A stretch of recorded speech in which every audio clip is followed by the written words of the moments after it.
The very first time I ever met Liz, she came in as an emergency because a big part of her crown ended up breaking. She wasn't in any pain, but she just really wasn't sure what was going on. And so when I took a look at it, I explained that we'd have to give her a new crown. I heard a crunch during dinner, and then I felt a missing tooth, or half of a missing tooth. And so I called and was taken right in the next day.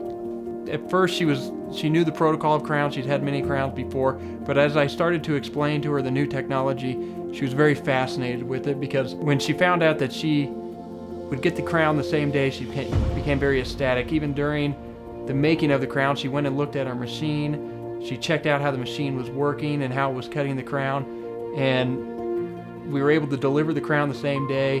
And Liz was just so happy because it was just not something that she was expected when she came in. Getting a crown within one day as opposed to 2 weeks, and all the issues that occur within that 2 weeks, I was surprised and really pleased at this experience.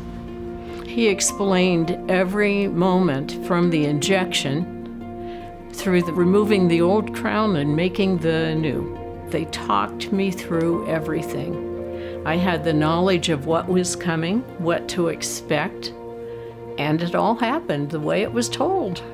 After the crown was adjusted, once it was placed, it feels just like a natural tooth, and the colors that were picked match the rest of my teeth. Well, my overall experience with Dr. Haygood was excellent. I was very nervous about seeing a new dentist and going for a crown, which can be a very complicated experience. But it was pleasant from the moment I walked through the door to when I left.